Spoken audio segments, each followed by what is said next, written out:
서로 다른 얼굴 형태를 이해하지 못하고 무분별하게 묘행 운동을 하다 보니 발생하는 문제가 아닌가 싶습니다. 결국 사각턱이 발달하고 동그란 얼굴형이 많은 한국인들은 닥터뮤가 알려주는 방식대로 묘행 운동을 해서는 안 되는 것입니다.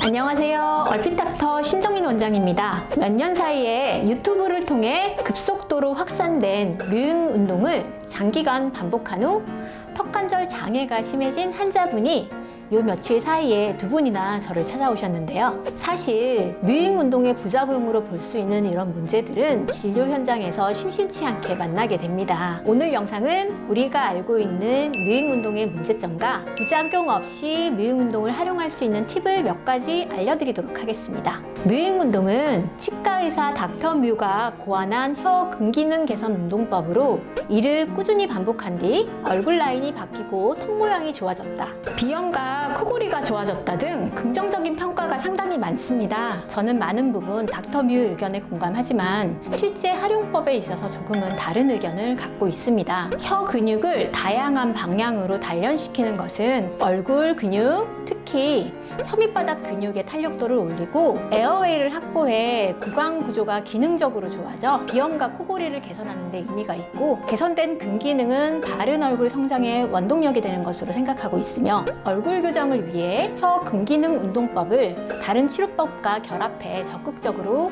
활용하고 있습니다. 묘행 운동은 혀를 입천장에 붙인 채 음료를 마시고 음식을 먹고 숨을 쉬는 등의 일상생활을 하는 것을 권유하는 고강도의 혀 운동법입니다. 실제로 해보신 분들은 알겠지만 닥터뮤가 권유하는 방법, 입천장에 혀를 전체적으로 다 붙이는 방법인 석션 홀드 묘행과 하드 묘행을 제대로 하려면 너무너무 힘들답니다. 심지어 이 동작을 잘 때까지 지속적으로 하고 있어야 효과적이라고 하던데요. 특히 묘행 운동의 효과가 절대적인 성장기 어린이가 이런 방식의 운동을 지속적으로 하는 것은 거의 불가능한 일일 것입니다. 모두에게 좋은 획기적인 운동법은 없습니다. 누군가에게 도움이 되는 운동이 나에게는 독약이 될 수도 있는 것이죠. 동양인의 얼굴에는 닥터뮤가 제안한 묘행 운동을 그대로 적용해서는 안 됩니다. 왜냐하면 묘행 운동은 태생적으로 아데노이드 얼굴이라고 일컬어지는 긴 얼굴로의 변형을 막고 바른 얼굴로 성장하도록 자극하기 위해 고안된 운동법이며, 동양인에 비해 중안모가 좁고 길고 무턱인 얼굴이 많은 서양인의 얼굴에 보다 최적화된 형태의 운동입니다. 그렇다 보니 닥터뮤가 제안하는 방식대로 석션 홀드 묘행이나 하드 묘행을 그대로 동양인에게 적용했을 때 이런저런 문제가 생길 수 있는 것입니다. 서로 다른 얼굴 형태를 이해하지 못하고 무분별하게 묘행 운동을 하다 보니 발생하는 문제가 아닌가 싶습니다. 결국 사각턱이 발달하고 동그란 얼굴형이 많은 한국인들은 닥터뮤가 알려주는 방식대로 묘행 운동을 해서는 안 되는 것입니다. 첫 번째, 전방두부 자세를 갖고 있다면 머리 위치부터 옮겨야 합니다. 즉, 바른 몸 자세로 묘행 운동을 해야 합니다. 석션 홀드 묘행이나 하드 묘행을 아무리 정확하게 하더라도 구부정한 자세에서 하고 있다면 그다지 좋은 효과를 보기가 힘들고 턱관절 장애와 같은 부작용이 발생할 수 있습니다. 왜냐하면 머리 위치가 앞으로 옮겨지면 턱관절에서 하악가두가 시계 반대 방향으로 회전함과 동시에 하악이 후방으로 후퇴하면서 턱의 형태가 변하게 됩니다. 올해 제가 발표했던 리뷰 논문도 바로 이러한 내용이었습니다.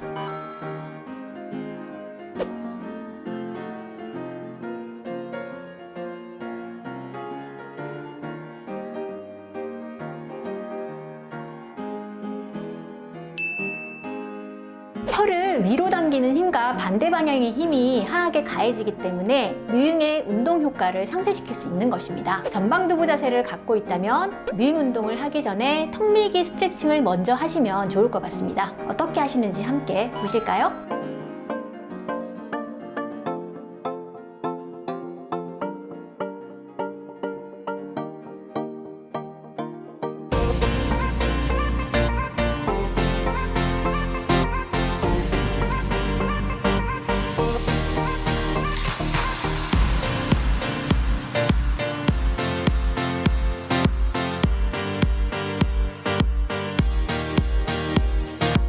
두 번째, 혀끝의 바른 위치는 스포 지점에 둬야 합니다. 치아에는 혀의 힘이 전혀 전달되지 않고 입천장에 국한되어야 합니다. 특히 혀로 치아를 미는 힘을 없애야 합니다. 악궁이 좁아지면서 돌출입으로 변할 수 있기 때문입니다. 만약 흡착시키는 과정에 치아를 미는 힘이 발생하고 있다면 뮤잉 운동을 안 하시는 것이 좋겠습니다. 혀가 지나치게 크다거나 혀끝에 힘이 떨어져서 혀 근육을 컨트롤하는 능력이 떨어져 있다면 이런 반응이 생길 수 있습니다. 뮤잉을 하면 설수대 부분이 많이 당기는데 바르게 하고 있는 건가요? 닥터뮤가 권유하는 뮤잉 운동은 혀 전체를 이렇게 완전히 입천장에 밀착시키는 것을 이제 목표로 하는데요.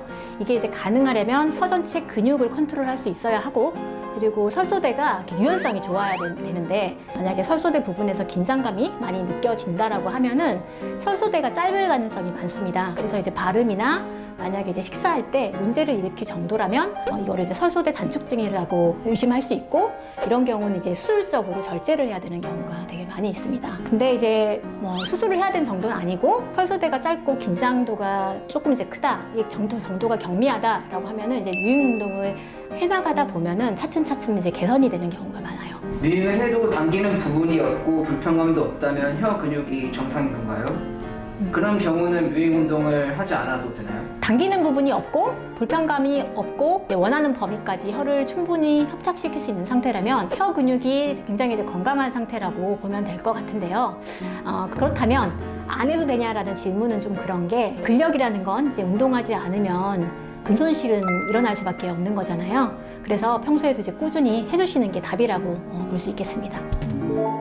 세 번째, 치아를 악무는 힘은 근물입니다. 치아 사이를 띄워서 뮤잉을 해야 합니다. 치아를 악무는 힘은 교근과 축두근을 비롯한 저작근의 긴장도를 올려서 통증을 만들어낼 수 있고 사각턱을 만들 수 있습니다. 네 번째, 뮤잉 운동을 하는 도중에 턱에서 통증이 발생하거나 개구장애가 생기는 턱관절 장애 증상이 있다면 뮤잉 운동을 멈춰야 합니다. 이 경우는 흔히 알려진 뮤잉 운동과는 다른 방식의 구강 근기능 운동법을 권해드리고 싶습니다. 혀끝을 스팟에 대고 혀 전체를 흡착하지 않은 상태로 최대 가동 범위까지 입을 벌려주는 건데요. 영상을 함께 보실까요?